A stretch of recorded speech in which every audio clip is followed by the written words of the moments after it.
ನಮಸ್ಕಾರ ವೀಕ್ಷಕರೇ, welcome back to important video ಅಂತ ಹೇಳ್ತಾ ಈ ವಿಡಿಯೋದಲ್ಲಿ ಏನಪ್ಪ ಹೇಳ್ತಾ ಇದ್ದೀನಿ ಅಂದರೆ 2,000 ರೂಪಾಯಿ ಪ್ರತಿ ತಿಂಗಳು ಕೂಡ ನೀವು ಎಲ್ಲರೂ ಕೂಡ ಪಡೆದುಕೊಳ್ತಾ ಇದ್ದೀರಾ. ನಿಮಗೆ 2,000 ರೂಪಾಯಿ ಸಾಲುತ್ತಿಲ್ಲ ಅಂದರೆ ಏನು ತಲೆ ಕೆಡಿಸ್ಕೊಳ್ಬೇಡಿ. ಯಾಕೆಂದರೆ ರಾಜ್ಯ ಸರ್ಕಾರದಿಂದ ಅಫಿಸಿಯಲ್ ಆಗಿ ಹೇಳಿದ್ದಾರೆ, ನಿಮಗೆ ಜೂನ್ 5ನೇ ತಾರೀಕಿನಿಂದ 8,500 ರೂಪಾಯಿ ಬರುತ್ತೆ ಪ್ರತಿ ತಿಂಗಳು ಅಂತ. ಹಾಗಾದರೆ ನಿಮಗೆ ಕಾಮನ್ ಆಗಿ ನಿಮಗೆ ಒಂದು ಪ್ರಶ್ನೆ ಬರುತ್ತದೆ, ಗೃಹಲಕ್ಷ್ಮಿ ಹಣ ಪಡಿತಾ ಇರುವವರಿಗೆ ಎಲ್ಲರಿಗೂ ಕೂಡ ಬರುತ್ತಾ? ಇದಕ್ಕೂ ಏನಾದರೂ ಕಂಡೀಷನ್ಸ್ ಇರುತ್ತಾ? ಏನಾದರೂ ಡಾಕ್ಯುಮೆಂಟ್ಸ್ ಅಪ್ಲೈ ಮಾಡಬೇಕಾ? ಇದಕ್ಕೂ ಲಾಸ್ಟ್ ಡೇಟ್ ಏನಾದರೂ ಇದೆಯಾ? ಏನಾದರೂ ಅಪ್ಲೈ ಮಾಡುವುದಕ್ಕೆ ಇದರ ಬಗ್ಗೆ ನಿಮಗೆ ಡಿಟೇಲ್ ಆಗಿ ತಿಳಿಸಿಕೊಡುತ್ತೇನೆ. ವಿಡಿಯೋನ ಮಧ್ಯದಲ್ಲಿ ಎಲ್ಲೂ ಸ್ಕಿಪ್ ಮಾಡದೆ ಕೊನೆವರೆಗೂ ನೋಡ್ತಾ ಹೋಗಿ. ಹಾಗೆ ನಮ್ಮ ಚಾನಲ್ನ ಇನ್ನೂ ಯಾರು ಸಬ್ಸ್ಕ್ರೈಬ್ ಮಾಡಿಕೊಂಡಿಲ್ಲ, ಸಬ್ಸ್ಕ್ರೈಬ್ ಮಾಡಿಕೊಳ್ಳಿ. ಹೌದು ವೀಕ್ಷಕರೇ, ಇಲ್ಲಿ ಗೃಹಲಕ್ಷ್ಮಿ ಯೋಜನೆಯಡಿ ಪ್ರತಿ ತಿಂಗಳು ಕೂಡ 2,000 ರೂಪಾಯಿ ಬರುತ್ತಿದೆ. ಇಲ್ಲಿ ನಿಮ್ಮದು ಏನಾದರೂ ಮಂತ್ಲಿ ಇನ್ಕಮ್ 10,000 ಒಳಗಡೆ ಇತ್ತು ಅಂದರೆ ನಿಮಗೆ 2,000 ರೂಪಾಯಿ ಒಂದು ದೊಡ್ಡ ಅಮೌಂಟ್ ಆಗಿ ಕಾಣ್ತಾ ಇರುತ್ತೆ. ಆದರೆ ನಿಮ್ಮದು ಏನಾದರೂ 20,000 30,000 ಬರ್ತಿತ್ತು, ನಿಮಗೆ ಸ್ಯಾಲ್ರಿ ಬರ್ತಿತ್ತು ಅಂದರೆ ನಿಮಗೆ 2,000 ರೂಪಾಯಿ ಕೊಡುತ್ತಾರಾ ಗೃಹಲಕ್ಷ್ಮಿ ಯೋಜನೆಯಡಿ? ಏನು ಬರೀ 2,000 ರೂಪಾಯಿ ಕೊಡುತ್ತಾರಾ, ಏನು ಸಾಲುತ್ತಾ ಅಂತ ಅಂದುಕೊಳ್ಳುತ್ತಿದ್ದೀರಾ?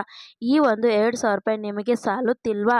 ಏನು ತಲೆ ಕೆಡಿಸ್ಕೊಳ್ಳೋದಕ್ಕೆ ಹೋಗಬೇಡಿ. ಸರ್ಕಾರದವರು ಇವಾಗ ಅಫಿಸಿಯಲ್ ಆಗಿ ಹೇಳಿದ್ದಾರೆ, ಇವಾಗ ಗೃಹಲಕ್ಷ್ಮಿ ಹಣ ಪಡಿತಾ ಇರುವವರು ಮಹಿಳೆಯರಿಗೆ ನಾವು 8,500 ರೂಪಾಯಿ ಕೊಡುತ್ತೀವಿ ಜೂನ್ 5ನೇ ತಾರೀಕಿನಿಂದ ಪ್ರತಿಯೊಬ್ಬ ಮಹಿಳೆಯರಿಗೂ ಕೂಡ ಅಂತ. ಹಾಗಾದರೆ ಈ ಒಂದು ನಿಮಗೆ ಯಾವ ರೀತಿ ಬರುತ್ತದೆ, ಸರ್ಕಾರದವರು ಏನು ಇನ್ಫಾರ್ಮೇಷನ್ ಕೊಟ್ಟಿದ್ದಾರೆ ಅದರ ಬಗ್ಗೆ ನಿಮಗೆ ಈ ಒಂದು ವಿಡಿಯೋದಲ್ಲಿ ತಿಳಿಸಿಕೊಡುತ್ತೇನೆ. ವಿಡಿಯೋನ ಎಲ್ಲಿ ಮಧ್ಯದಲ್ಲಿ ಸ್ಕಿಪ್ ಮಾಡದೆ ಕೊನೆವರೆಗೂ ನೋಡ್ತಾ ಹೋಗಿ.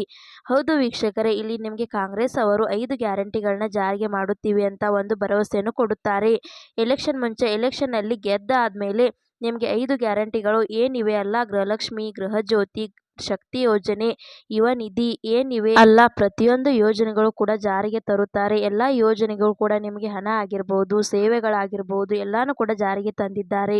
ಇದರಿಂದ ನಿಮಗೆ 5 ಯೋಜನೆಗಳು ಬಳಸುತ್ತಿರುತ್ತೀರಾ. ಇವಾಗ 5 ಯೋಜನೆಗಳಲ್ಲಿ ಮಹಿಳೆಯರಿಗೆ ಮುಖ್ಯವಾಗಿ 2,000 ರೂಪಾಯಿ ಕೊಡ್ತಾ ಇದ್ದಾರೆ. ಅದು ಕೂಡ ಪ್ರತಿಯೊಬ್ಬ ಮಹಿಳೆಯರಿಗೂ ಕೂಡ ಪ್ರತಿ ತಿಂಗಳು 2,000 ರೂಪಾಯಿ ಕೊಡುತ್ತಾ ಬರುತ್ತಿದ್ದಾರೆ. ಇದುವರೆಗೂ ಕೂಡ ನೀವು ಒಂದು 20,000 ಹಣನ ರಿಸೀವ್ ಮಾಡಿಕೊಂಡಿದ್ದೀರಾ. ಇವಾಗ 20,000ದಷ್ಟು ಅರ್ಧ ಅಮೌಂಟ್ ಬರುತ್ತೆ 2,000 ಅರ್ಧದಲ್ಲಿ. ಆದರೆ ಪ್ರತಿ ತಿಂಗಳು ನಿಮಗೆ 8,500 ರೂಪಾಯಿ ಯಾವ ರೀತಿ ಬರುತ್ತದೆ ಅದರ ಬಗ್ಗೆ ನಿಮಗೆ ಇವಾಗ ತಿಳಿಸಿಕೊಡುತ್ತೇನೆ. ಇಲ್ಲಿ ಕಾಂಗ್ರೆಸ್ ಅವರು ಮೊದಲು ಗ್ಯಾರಂಟಿಗಳನ್ನ ಕೊಟ್ಟರು ನಿಮಗೆ ಎಲೆಕ್ಷನ್ ಗೆಲ್ಲುವುದಕ್ಕಿಂತ ಮುಂಚೆ. ಅದರಿಂದ ಎಲೆಕ್ಷನ್ ಕೂಡ ಗೆದ್ದರೂ ಕೂಡ ಕರ್ನಾಟಕದಲ್ಲಿ ಇವಾಗ ಬಿಜೆಪಿ ಇದೆ ಕೇಂದ್ರ ಸರ್ಕಾರದಲ್ಲಿ. ಇವಾಗ ಎಲೆಕ್ಷನ್ ಕೂಡ ಮುಗದಿಂದ 2 ಹಂತಗಳಲ್ಲಿ ನಿಮಗೆ ಎಲ್ಲರಿಗೂ ಕೂಡ ನೆನಪಿರಬಹುದು, ನಿಮಗೆ ಎಲೆಕ್ಷನ್ ರಿಸಲ್ಟ್ ಡೇಟ್ ನೆನಪಿರಬಹುದು ಅಂತ ಅಂದುಕೊಳ್ಳುತ್ತೇನೆ. ಜೂನ್ 4ನೇ ತಾರೀಕು ಎಲೆಕ್ಷನ್ ರಿಸಲ್ಟ್ ಡೇಟ್ ಇದೆ. ಆವತ್ತು ಗೊತ್ತಾಗುತ್ತೆ ಭಾರತದಲ್ಲಿ ಯಾವ ಒಂದು ಸರ್ಕಾರ ಬರುತ್ತೆ ಅಂತ. ಕಾಂಗ್ರೆಸ್ ಬರುತ್ತಾ ತಿರ್ಗಾ ಬಿಜೆಪಿನೇ ಬರುತ್ತಾ ಅಂತ. ಇಲ್ಲಿ ಕಾಂಗ್ರೆಸ್ ಸರ್ಕಾರ ಇವಾಗ ಮತ್ತೊಂದು ಘೋಷಣೆಯನ್ನು ಮಾಡಿರುವುದು ಏನೆಂದರೆ, ಇಲ್ಲಿ ಕೇಂದ್ರದಲ್ಲಿ ಇವಾಗ ಜೂನ್ 4ನೇ ತಾರೀಕು ರಿಸಲ್ಟ್ ಅಲ್ಲಿ ಏನಾದರೂ ಕಾಂಗ್ರೆಸ್ ಸರ್ಕಾರ ಅಧಿಕಾರಕ್ಕೆ ಬಂದ್ರೆ ನಾವು ಜೂನ್ 5ನೇ ತಾರೀಕಿನಿಂದ ಯಾರಿಗೆ ತರುತ್ತೀವಿ ಎಲ್ಲ ಗೃಹಲಕ್ಷ್ಮಿ ಯೋಜನೆಯಡಿ ಏನು 2,000 ರೂಪಾಯಿ ಪಡೆದುಕೊಳ್ತಾ ಇರ್ತಾರ ಆ ಒಂದು ಮಹಿಳೆಯರಿಗೆ ಇವಾಗ ಮಹಾಲಕ್ಷ್ಮಿ ಯೋಜನೆಯಡಿ ಪ್ರತಿ ತಿಂಗಳು ಕೂಡ 8,500 ರೂಪಾಯಿದಷ್ಟು ಅಮೌಂಟ್ ಅನ್ನ ಬರುತ್ತೆ ಅಂತ. ಕಂತವಾಗಿ 1 ಲಕ್ಷ ಹಣ ಎಕ್ಸ್ಟ್ರಾ ರಿಲೀಸ್ ಮಾಡಿಕೊಳ್ಳುತ್ತಾರೆ 24,000 ಜೊತೆ ಅಂತ ಹೇಳಿದ್ದಾರೆ. ಈ ಒಂದು ವಿಡಿಯೋನ ಗೃಹಲಕ್ಷ್ಮಿ ಯೋಜನೆಗೆ ಯಾರ್ಯಾರು ಅರ್ಜಿ ಸಲ್ಲಿಸಿದ್ದಾರೆ ಎಲ್ಲರಿಗೂ ಕೂಡ ಶೇರ್ ಮಾಡಿ. ಹಾಗೆ ಈ ವಿಡಿಯೋ ನಿಮಗೆ ಇಷ್ಟ ಆಗಿದೆ ಅಂತ ಅನ್ಕೋತೇನೆ. ಇಷ್ಟ ಆದರೆ ಲೈಕ್ ಮಾಡಿ, ಶೇರ್ ಮಾಡಿ, ಸಬ್ಸ್ಕ್ರೈಬ್ ಮಾಡಿ ಅಂತ ಹೇಳ್ತಾ ಮತ್ತೆ ಮುಂದಿನ ಮಾಹಿತಿಯೊಂದಿಗೆ ಸಿಗೋಣ. ಅಲ್ಲಿ ತನಕ ಬಾಯ್ ಬಾಯ್, ಟೇಕ್ ಕೇರ್ ಫ್ರೆಂಡ್ಸ್.